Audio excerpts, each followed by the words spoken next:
สวัสดีค่ะรองศาสตราจารย์แพทย์หญิงสายฝน ชวาลไพบูลย์อยู่หน่วยเวชศาสตร์มารดาและทารกในครรภ์ภาควิชาสูติศาสตร์นรีเวชวิทยาคณะแพทยศาสตร์ศิริราชพยาบาลค่ะมีความสนใจที่จะทำงานวิจัยในเรื่องของการระบุอุปสรรคในการวัดความยาวของปากมดลูกเป็นสากลในมุมมองของแพทย์ผู้บริหารและคนไข้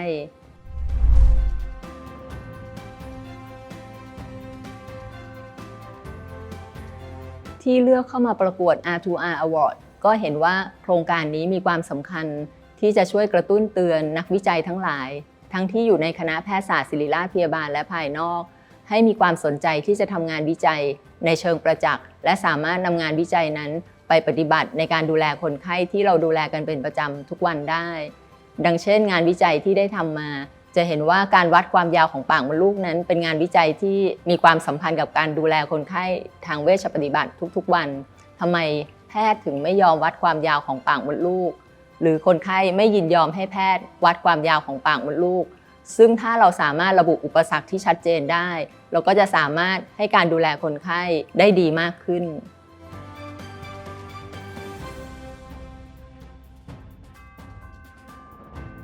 ที่มีความสนใจในการทำงานวิจัยด้านนี้เนื่องจากเห็นว่าการคลอดก่อนกำหนดเป็นปัญหาสำคัญที่เกิดขึ้นทั้งในระดับโลกและในโรงพยาบาลศิริราชปัจจุบันอัตราการคลอดก่อนกำหนดของเรานี่สูงถึง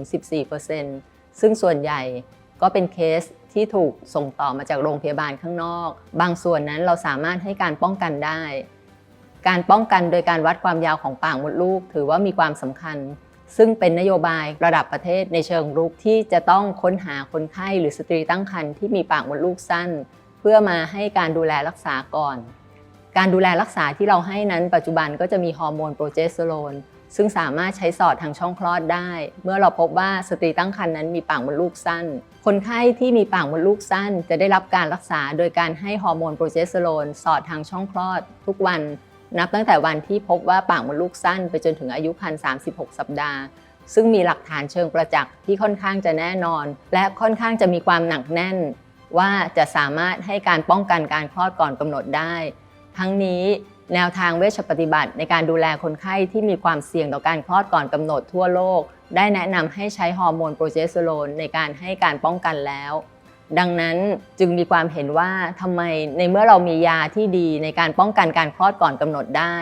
เราก็น่าจะค้นหาคนไข้ที่มีปากมดลูกสั้นเพื่อให้การดูแลรักษาก่อนที่จะมีการคลอดก่อนกำหนดเกิดขึ้น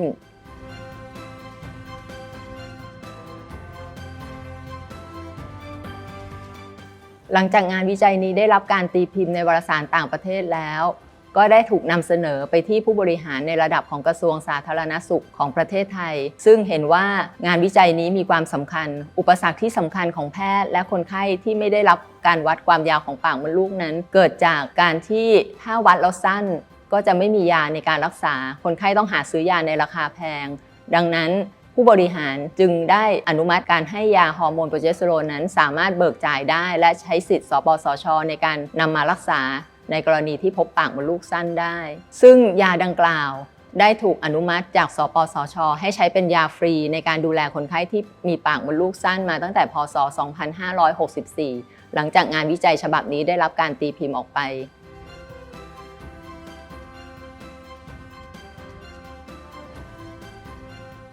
งานวิจัยนี้หลังจากได้รับการยอมรับในระดับของประเทศทางกระทรวงสาธารณสุขก็ได้ publish และเสนอนโยบายนี้ไปยังแพทย์ที่กระทรวงสาธารณสุขทั่วประเทศให้วัดความยาวของปากมดลูกของสตรีตั้งครรภ์ทุกรายแม้จะทำได้ไม่ทั่วทุกจังหวัดในประเทศไทยแต่มากกว่า 80% แพทย์ที่จบออกไปหรือแพทย์จบใหม่ก็มีความจำเป็นที่จะต้องวัดความยาวของปากมดลูกและให้การป้องกันได้สำหรับโรงพยาบาลศิริราชซึ่งถือเป็นคณะแพทยศาสตร์ที่ใหญ่แห่งหนึ่งในประเทศไทย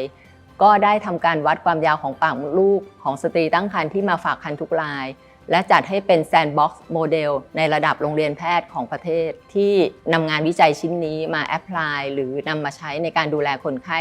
หรือสตรีตั้งครรภ์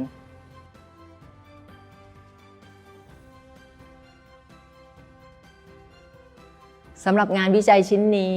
การวางแผนในการประเมินงานวิจัยในระดับสูงสุดขึ้นไปนั้นหรือระดับต่อยอดคงไม่มีอะไรเพิ่มเติมเราน่าจะต้องกลับมาดูว่า การคลอดก่อนกำหนดของเรานั้นลดลงได้จริงหรือไม่หลังจากที่ได้นำการวัดความยาวของปากมดลูกไปใช้กับสตรีตั้งครรภ์ทั่วประเทศแล้วและบรรลุวัตถุประสงค์ของกระทรวงสาธารณสุขและระดับประเทศในการลดการคลอดก่อนกำหนดหรือไม่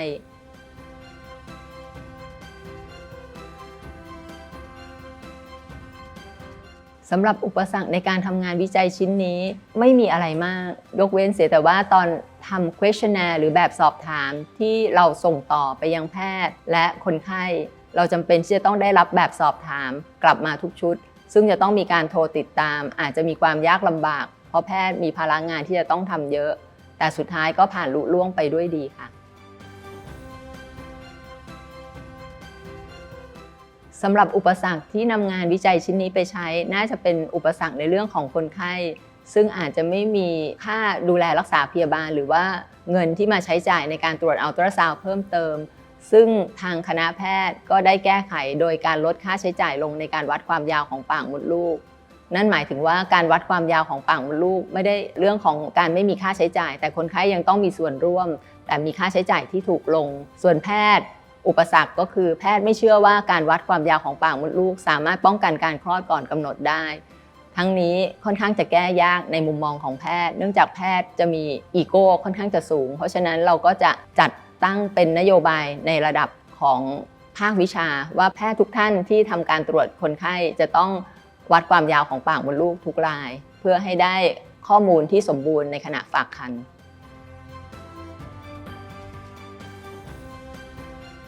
ปัจจัยที่ทำให้งานวิจัยนี้ประสบความสำเร็จน่าจะเกิดจากความร่วมมือร่วมใจของทีมแพทย์ผู้วิจัยทุกท่านที่เห็นความสำคัญของงานวิจัยชิ้นนี้การลงมือลงแรงและที่สำคัญก็คงจะไม่พ้นคณะแพทยศาสตร์ศิริราชพยาบาลที่สนับสนุนทุนวิจัยให้เพราะงานวิจัยชิ้นนี้จะต้องมีการเดินทางไปต่างจังหวัดไปสัมภาษณ์แพทย์ผู้บริหารข้างนอกถ้าไม่มีทุนให้ก็คงจะไม่สามารถทำงานวิจัยชิ้นนี้ได้ลุล่วงก็ต้องขอกราบขอบพระคุณคณะแพทยศาสตร์ศิริราชพยาบาลที่เห็นความสำคัญของงานวิจัยชิ้นนี้ด้วยค่ะ